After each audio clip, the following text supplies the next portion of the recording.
Hello everyone, TLSG here, back again with another Daily Marvel Snap video. So today we are prepping for the end of the season, which with the end of the season coming in 9 hours and 36 minutes from the time of recording, we have a new card coming up that should be, or it was data mined, we think it's going to be Hitmonkey, and Hitmonkey is going to be very, very scary in my opinion. I think we're going to see a lot of Hitmonkey. I think he's going to be very flexible. He's going to be a very good value card, even if it's not all in on the last turn, even if it's more of in a kind of mid-range. Just him plus Mysterio is going to be insane value that you're putting onto the board relatively early and for relatively cheap. And so with that, I have a couple of decks that I anticipate to be good into that kind of meta or that kind of archetype. And that is going to be decks that want to naturally run Wave, because Wave is going to be a very big suppressant and tempo drop for those people that are running that deck, especially if they end up trying to drop it on turn 6 and you drop Wave on turn 5. So the Wave decks, whether that be a good card go wide that kind of leans in on Wave either in mid-range to disrupt their big key plays in the middle of the game, or on turn 5 into turn 6 so that you can play 2 cards versus their 1 and it disrupts their last turn play, or in a more natural like Death Wave style archetype. And then another one that I think is going to be great is an Electro Ramp Sandman styled build that if you can get Wave on 3, Sandman on 4, that is going to stop them from really being able to enable Hitmonkey at all. Now, I don't think that that is going to be the perfect counter. I don't think that that's good. I don't think that that's going to work every single time, but there are times where you are going to get that high roll and you will be able to counter what the opponent's wanting to do. But as far as this deck goes, it is a good card go wide. We want to be able to put a lot of power into each of the individual lanes while still restricting and having our tech cards to counter whatever kind of deck the opponent's running. So if they're leaning on reveals, if they're leaning on a Wong lane, you can drop Cosmo there. We have Aero as a little bit of displacement. She is not anywhere near as impactful as she used to be, but you can still make sure that some key plays or some key turns, your opponent can't play them ideally because you're going to yank their card out of that lane. We have Wave, which we ideally want to drop on 5, but we can also drop earlier if we are anticipating either some kind of like Dream Dimension or something that is going to disrupt when and how we can play our cards. We have 0 into Maximus, 0 into Lizard, which is just decent value. And then we have the Sunspot to soak because we will be soaking and skipping a lot of energy throughout the game, either to drop initiative wherever we need to so that we can angle for a Shang-Chi play, or if we're just floating after dropping Wave onto turn 5, we're going to soak up 2 there, and then we soak up a little bit, or potentially soak up a little bit on that last turn as well. And so overall, this is one of my favorite decks to just be able to run. It's very simple. It's very easy to know when you have a winning hand and when you don't. So it's very easy to fold whenever you don't think you have a way to compete against the opponent. And it's very easy to identify when you should have the advantage you can snap if you think you're going to be able to outpace or outpower the opponent. If you want to see more of this deck or any other deck live, make sure to be following us on twitch.tv/TLSGSnap. We've been going live every single weekday, Monday through Friday, so definitely check that out if you like live form content. And otherwise, with the brief deck explanation out of the way, we're going to go ahead and jump over into a couple games. I hope you guys enjoy. All right, first up we have Dr. Whale PhD. And I was actually playing on my alternate account trying to finish up all of the season pass missions. And I've played Dr. Whale PhD twice. That account is only at like rank 80. So the fact that even after barely playing on that account, I'm still within around the same MMR or skill rating range that I match into the same players is kind of crazy. They were running a Valkyrie 3 deck, or a Cerebro 3. Valkyrie 3. They were running a Cerebro 3 deck, but they beat me once, I beat them once, and then it looks like maybe they like immediately changed off of it. I don't know. So we have our 0, we have our Maximus, and then we have Wave and She-Hulk, which is beautiful. I'm going to go ahead and snap into it because that gives us, we have a pretty good tempo swing knowing that we have at least these 2 cards. That will allow us to do 2 cards on the last turn when the opponent most likely will only be able to do 1. And so regardless of what we get, if we get Dr. Doom, great. Aero, that's fine if we end up using that one. Go ahead and play our Maximus into the Stark Tower lane. We want to get as much power into that lane as we possibly can, and Maximus is going to be zeroed out. Maximus is not one that oh wow, that is rude, good sir.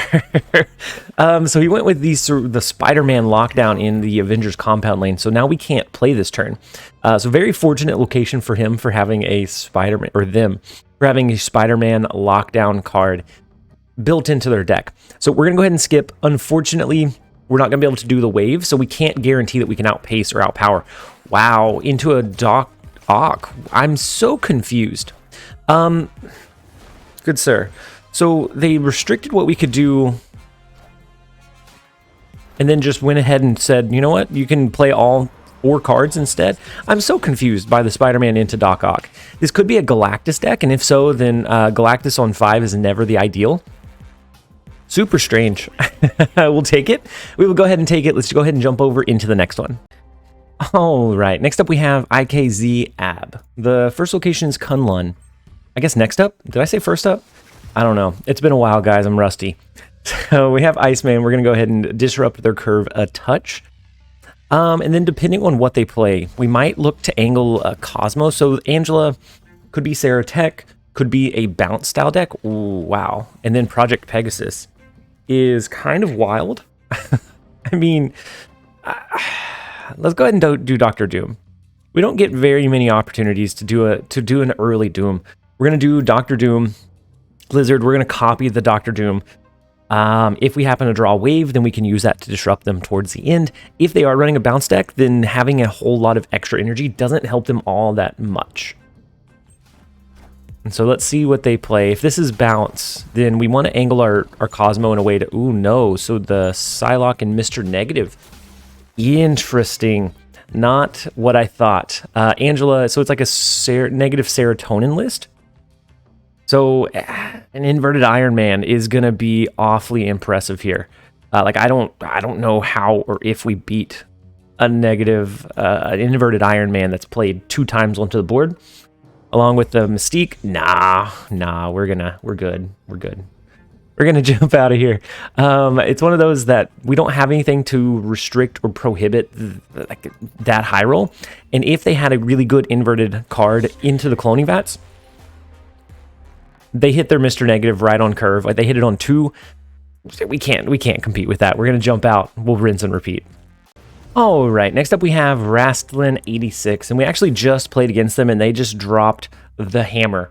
Every single turn. Actually, there was a Teal'c, they played a Korg and a Rock Slide, and over the next 3 turns, we drew 3 out of the, I think, 6 cards we drew. 3 of them were rocks, and there's not a lot we can do at that point. Now, we played 0 off the jump to get it out early. They were playing like a Sarah Hawk version of the deck. It had Killmonger, a few other resources. I don't know. I think we're just going to skip here. I want to save Cosmo to protect our Gamma Lab lane. And so we're not going to play anything else. They do drop the Killmonger. So I guess dropping the Cosmo is now going to protect theirs more than it protects ours, which is not great. It doesn't feel great. Maybe we can outpace them in X-Mansion. Nope, that is not going to do it. That is definitely not going to do it. Oh my gosh. Well, we do have She-Hulk. The only little bit of solace is that we have She-Hulk. That we can drop alongside the wave on the last turn. Is it enough? I don't know. We'll see, I guess. We do drop the Cosmo, just I don't want to play anything here because it's awful. No, oh no. The Cosmo here was bad. We're going to have to blow up the Negasonic. We're going to have to blow up our wave. It is what it is. We can't play it over here, and that's what we need to do. We need to play it. We can't play it over here because of our Cosmo. Well, we'll see. We'll see if we can maybe outpower them on the last turn. It's gonna be pretty tough. I think we're gonna She-Hulk in the left lane, Dr. Doom in either X-Mansion or Dark Dimension. Doesn't necessarily matter where, but it doesn't look great. We have a shot. We have a small shot, a small opportunity. Sees everything, all the cubes we ever wanted. Maybe not. Okay, so Enchantress does not go off. Ooh, with the Dr. Doom, I think we win the left lane. We win the left lane by 1. And we win mid by 5 because they use the Polaris. It hits our Iceman, and we are able to secure the win. That one was a touch and go. That one was not great. I was very scared. We do pull out the win against the Sarah Hawk Rock Slide Disruption version, which is very strong right now. That's going to be a very good deck going into next season, I think, especially with Killmonger. If we are seeing a lot of flood your card type stuff, maybe the Killmonger can serve as a good last turn tech to destroy a lot of the power from your opponent. But we're going to go ahead and take the 2 cubes. Let's jump over into the next one. All right, next up we have Soyo Penguin, and the first location is Kunlun. They're not running Thanos. I still check. I think it's a little bit of PTSD. I check every single game if their deck size is big enough to be Thanos. You don't see it nearly as often. Every once in a while, someone still sneaks it in, though. So the middle location is Onslaught Citadel, and honestly not incredibly great for us. We don't have any ongoing cards that we lean in on, whereas the opponent could just throw something like a Hawk, like a Dino, and just win. They would just win this lane very, very easily. So we're going to do the Scorpion. We do have Cosmo. Ooh, they gave the negative frowny face. I'm wondering what kind of deck they have. That's a Scorpion impacted them. Maybe a Cerebro. Could be Cerebro 2, Cerebro 3. Oh no, just like it looks like a standard discard deck, which they ran Blade along with Swordmaster. Could be a Hela deck. Hela would be my first guess if they're running both Swordmaster and Blade. So they do play Jubilee, which is going to pull Ghost Rider to resummon the Blade, which is not what they wanted to see. And then Vision comes down as a discard. That is not a great pull. With only having Blade discarded, that is really unfortunate. We'll take it though. We'll take an unfortunateness. Unfortunate. We'll take being unfortunate where we can. We could do Lizard, we could do Aero, or we can just skip into a She-Hulk and then something. She-Hulk and Aero. Yeah, maybe on the last turn we do She-Hulk and Aero. So the Lady Sif is going to discard their Hela. Oh my gosh. What an unfortunate game for Soyo. It's one of those things that sometimes you can control Hela, sometimes you can't. They did get a really big burst of power over in this left lane. Does this beat it? I don't know. We maybe misplayed by not allowing our cards to stack in the left lane. But by them not having Hela, them already having their Jubilee, their Ghost Rider, it took away a lot of their consistency factors. And so we were able to secure the not so comfy win. I don't think that one was so much of a win on our end as much as a win because of the opponent's RNG being bad. And so we'll go ahead and take the 1 cube. Let's jump over into the next one. All right, next up we have Iron Man. And once again, Iron Man is playing around with the Infinity Stones. I love you 3000, man, but it's a dangerous game you're playing. We're going to go ahead and play our Sunspot. We do have Wave, so we can wave and restrict them on the last turn, or we can wave a little bit early to restrict their kind of mid-game if we think that's going to be a better play line. But if we top deck our She-Hulk, then we're definitely going to lean in on doing Wave on turn 5. So we do get Cosmo as well. So we could try to block, so if they look like they're stacking or they're going to play a Lockjaw somewhere, we could try to block their rotation and their own reveals. Okay, so the Hood and then the Power Stone. Interesting. And it does look like a golden Thanos, but you can't really tell from the Power Stone. The Mind Stone, not so much either. But it does look like it is a golden Thanos. So that is a lot of Thanos play, my friend. So how do we want to play this? I assume they're probably just going to play this naturally. I don't think they're going to have a Killmonger. I think this is probably like the Thanos Zoo. So the Time Stone, they do get the extra energy, but the Reality Stone is not going to change. The Space Stone is not going to trigger. We do block a little bit of it, but I don't know if this is the Galactus or if this is more of a Thanos Zoo that runs maybe a Valkyrie on the last turn, maybe a Khazar, a Blue Marvel to lean into the flood of stuff that they're doing onto the board. And so how do we want to play this? Strange Academy after next turn is going to move our Cosmo out, which is a little bit unfortunate, but it's okay. I think we play Lizard into mid. We still haven't drawn She-Hulk. We have 5 cards left. Oh, wow. We have 5 cards left, and we do top deck it on that next turn. So Dr. Doom's not as great now. So we can do Wave. Maybe we do Wave. Our Cosmo is going to move over here because that's the only space they left for us. Cosmo can move over here. On the last turn, we can do She-Hulk. Maybe Dr. Doom. Maybe She-Hulk and Aero. by top decking that last card, we just get so much value. Unless they're doing a Mystique to try to copy the Professor X and lock down a second lane. If so, I don't think that's incredibly great for them either. Now, they do run a Devil Dino. Even if we top deck Shang-Chi, we couldn't do our Shang-Chi here, which, of course, we top deck our Shang-Chi. We can't destroy this lane, which I think it's okay. I think just doing this will win us all 3 lanes here. We're not gonna snap. It's a little bit too late to snap. We could have snapped earlier once we knew we had a pretty good read on the fact that they were running some kind of zoo, but that's all right. I do think we're gonna win the left, and I think we're gonna win all 3. They could run a Khazar, a Blue Marvel. Blue Marvel would win them mid, actually. Ooh, that could be scary. If they just drop a Blue Marvel, that'd be very potent, but it doesn't look like that's what they ended up running. They do decide to retreat for 1. We'll take the 1 cube from the Thanos. Let's go ahead and jump over into the next one. All right, next up we have Poma. The first location is Camp Lehi. I always mispronounce that one. I apologize, guys. So they ran a Yondu. It destroys their Sunspot. It could be either just a direct Death Wave. It could be the kind of hybrid Death Wave / ramp. We don't know just yet. What we do know is that we lost our Sunspot, unfortunately. He was too young, but it's all right. We don't lean too heavily on it just because there are a lot of Killmongers that float around. And so how and where do we want to play?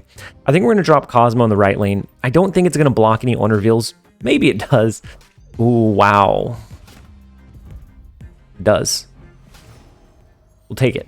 We block their wave. I don't know. So it could be, yeah, I think it's probably the version that's like a mixture between Death Wave and like a ramp deck. And so I will absolutely take blocking the wave to stop them from being able to do She-Hulk plus something else, plus whatever else they want.